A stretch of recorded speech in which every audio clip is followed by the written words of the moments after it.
Good morning મિત્રો. Last time આપણે જોઈ ગયા મિકેનિકલ પ્રોપર્ટી ઓફ મટીરિયલ, જેમાં બ્રિટલનેસ, હાર્ડનેસ, ટફનેસ, પ્લાસ્ટિસિટી, મલેબિલિટી, ઇલાસ્ટિસિટી, આના વિશેની વાત કરી ગયા. એવો ને એવો મહત્ત્વનો પોઈન્ટ જે છે that is the technological property of material. તો મિત્રો, આ ટેકનોલોજીકલ પ્રોપર્ટી ઓફ મટીરિયલ એટલે કે જે પણ મટીરિયલ તમે સિલેક્ટ કરો છો એ ટેકનિકલી સક્સેસ હોવું જોઈએ. જેની અંદર મહત્ત્વનો પોઈન્ટ ફોર્મેબિલિટી. તો ફોર્મેબિલિટી એટલે શું? તો ફોર્મ એટલે આકાર આપવો. તો it is the property of material which can be form into different shape by plastic deformation. Plastic deformation એટલે સાઇઝ અને શેપમાં ફેરફાર થવો. તો તમે અલગ અલગ આકારમાં કોઈ પણ મટીરિયલને ફેરવી શકો. તો એ જે પ્રોપર્ટી જે છે એને કહેવાય ફોર્મેબિલિટી. કેવી રીતે તમે ફેરવશો કે બાય પ્રેસ વર્કિંગ, કે પ્રેસમાં દબાણ આપીને, એન્ડ ફોર્જિંગ. તો કે ફોર્જિંગ તમે પ્રોસેસ જોઈ ગયા થર્ડ સેમેસ્ટરમાં. તો ફોર્જિંગ દ્વારા the materials can be form into different shape. Rupture થયા વગર, ભંગાણ થયા વગર કોઈ પણ મટીરિયલને તમે અલગ અલગ શેપમાં ફેરવી શકો. તો એ જે મટીરિયલનો ગુણધર્મ છે એને કહેવાય ફોર્મેબિલિટી. Next point weldability. તો તમને મિત્રો ખબર છે વેલ્ડિંગ એટલે એક એવી પ્રોસેસ છે કે બે અલગ અલગ મેટલ્સને અથવા એલોઇઝને જોડવાની પ્રક્રિયા. તો the process of joining two parts of metals or alloys applying heat with or without applications of mechanical pressure is known as welding. તો મિત્રો, થર્ડ સેમેસ્ટરમાં આપણે વેલ્ડિંગ પ્રોસેસ પણ શીખી ગયા કે વેલ્ડિંગ પ્રોસેસમાં બે મેટલ સરખા હોય કે અલગ અલગ હોય, એને ગરમ કરીને મિકેનિકલ પ્રેશર દ્વારા તમે જોઈન્ટ કરી દો. તો એ જે પ્રોસેસ થઈ એને કહેવાય વેલ્ડિંગ. તો the capacity of a material to be welded under the imposed fabrication conditions into specific suitable designed joint is known as weldability. એટલે કોઈ પણ એવા બે મટીરિયલ છે તમારે એને જોઈન્ટ કરવા છે, તો જોઈન્ટ તમે કરો તો સહેલાઈથી જોઈન્ટ થઈ જાય.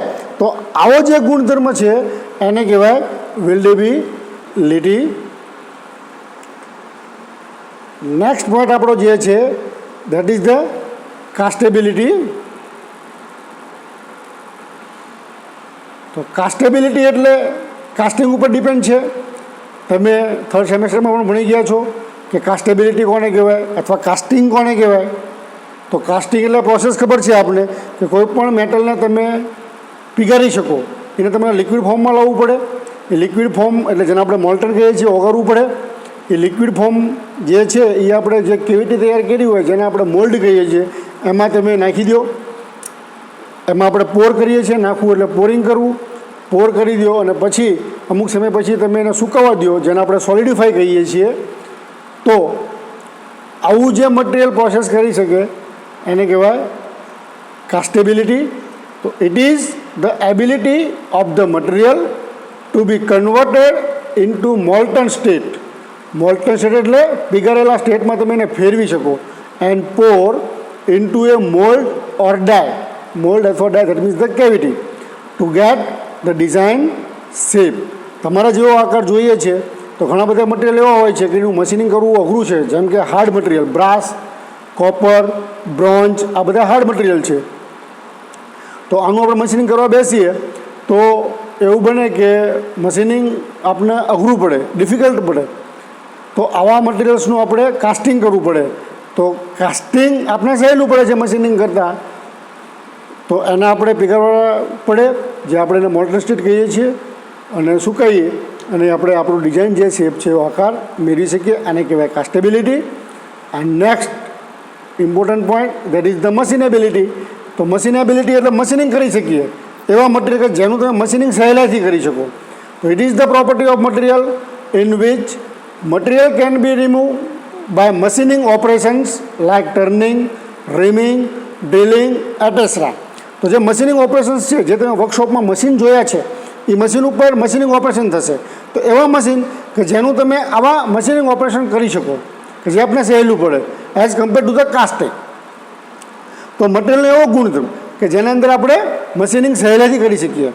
તો એવી જે પ્રોપર્ટી છે એને કહેવાય machinability. Machinability of steel can be improve by adding alloying elements like sulphur and lead. તો અમુક એવા એલોઇંગ એલિમેન્ટ છે જેને આપણે સલ્ફર કહીએ છીએ, લીડ કહીએ છીએ, ક્રોમિયમ કહીએ છીએ, વેનેડિયમ કહીએ છીએ, ટંજેશન્સ કહીએ છીએ. તો આવા જે મટીરિયલ જે છે એ તમે સ્ટીલની હારે એડ કરો તો જે સ્ટીલનું મટીરિયલ છે એની મિકેનિકલ પ્રોપર્ટીઝ, જેને આપણે મશીનિંગ કેપેસિટી કહીએ છીએ, એમાં પણ વધારો થાય છે.